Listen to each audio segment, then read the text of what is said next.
My name is Alan Bohannon, and I am a member of Iowa City chapter of the 161 of the Veterans for Peace. Thank you for coming to this remembrance of the USS Liberty Day. We want to give special thanks to the Rockwell Collins concert band led by Jim Jessic, and we will hear some more music at the very end. We don't want to drag the program out any longer on this hot day. And also give thanks to the Cedar Rapids Veterans Group for arranging this thing and getting us here and allowing use of their facilities.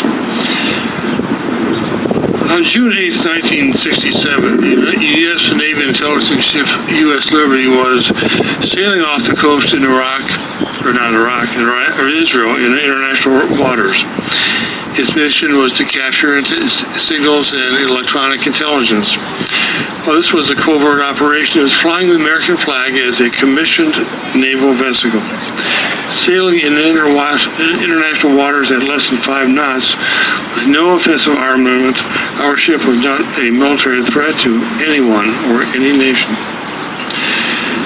After surveilling the Liberty for more than 9 hours with almost hourly aircraft overflights and radar tracking, this Liberty was suddenly attacked on the high seas in international waters again by the air and naval forces of Israel. The attack came with the crew was in stand-down mode without having been contacted prior to the attack. The Israeli forces acted with full knowledge that this was an American ship. As a result of this attack, 34 Americans were killed in the attack and another 174 were wounded. Survivors have been forbidden or discouraged for 40 years to tell their story. Both the Israeli and U.S. governments conducted inquiries and issued reports and concluded that the attack was a mistake due to Israeli confusion about the identity of the USS Liberty, although others have rejected these conclusions and maintained the attack was deliberate. The Israeli government has paid compensation to the families of the 34 men killed. The Israeli government has paid further compensation to the men who have been wounded. And finally, in December 1980, agreed to pay $6 million in settlement for the final U.S. bill for material damage to the Liberty itself. The ship, a $40 million state-of-the-art signals intelligence platform, was later declared unsalvageable and sold for scrap.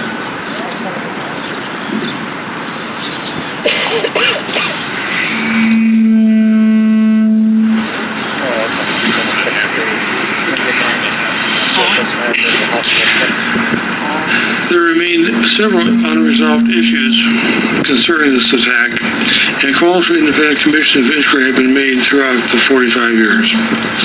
At this time, I'm going to ask the representative for the city of Cedar Rapids to read a proclamation from the by the city of Cedar Rapids. I'm Councilman Don Carr, the city of Cedar Rapids, here to represent Mayor Corbett. I'm also here to honor a close friend, Virgil Brownfield, who was on the USS Liberty. Virgil and I grew up together, went to Jefferson High School together, and served in the Navy. I served on an AG in Vietnam, and he served on an AG in the Mediterranean. We talked about that when we got out. We served time at the Reserve Center and shipped out in a couple cruises together before he moved to Florida in 1975. And I knew the Virgil Brownfield family really well. And Virgil passed away in 1998 as a postman in Florida. And I put this together to honor the USS Liberty, but also a good friend. City of Cedar Rapids, Iowa, proclamation, whereas on June 8, 1967, the USS Liberty, AG TR-5, of Belmont, Belmont-class technical research ship was on a station in eastern Mediterranean Sea off the shores of the Sinai Peninsula during the 1967 Six-Day War, and was assigned to collect electronic intelligence on the conflict. And whereas, on the afternoon, while in international waters, the Liberty was attacked and damaged by the Israeli Defense Forces, with the loss of 34 crewmen killed and 173 wounded. Virgil was one of those, 173 wounded. The ship itself was severely damaged with 39-foot wide by 24 wide high hull amidships and a twisted keel. Liberty's crew kept her afloat. She was able to leave the area under her own power.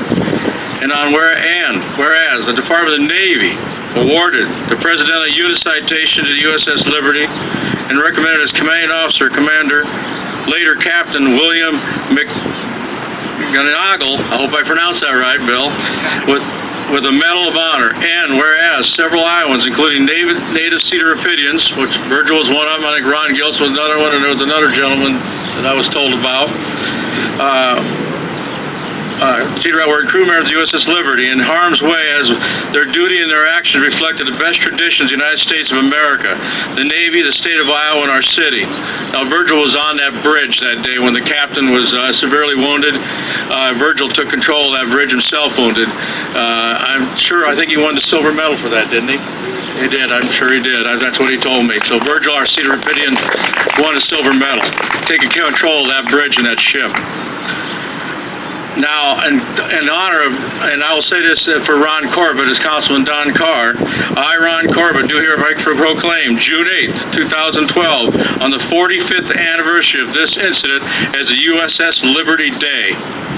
In Cedar Rapids, in honor and recognition of all crew members and families of the USS Liberty, those who perished on that day, those who were injured, those who have since passed on, and those who are still with us, you have the thanks and respect from a grateful city, state, and nation. In honor of Ron Corbett, I read this. And thank you very much, and I want to thank this gentleman over here, crew member.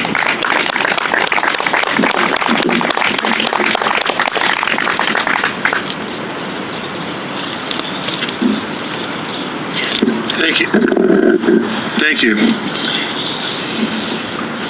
At this time, I want to introduce our main speaker. Paul Findley is a former United States representative from Illinois, representing his 20th district. He was first elected in 1961 and served until 1982. He served in the U.S. Navy, although he claims to be a Marine during World War II. Mr. Findley has been a frequent critic of U.S. foreign policy regarding Israel. In 1985, he wrote the best-selling book, They Dare to Speak Out, People and Institutions Confront Israel's Lobby. He may be most remembered for speaking out against a powerful pro-Israeli lobby and has appeared on numerous programs, including NBC's Meet the Press, Today Show, and CNN Crossfire. Mr. Findley was serving in Congress during the time of both attacks on the U.S. Liberty and USS Pueblo, which was also a intelligence gathering platform. He has been calling for independent investigations of the Liberty ever since. Please welcome former Congressman Paul Findley.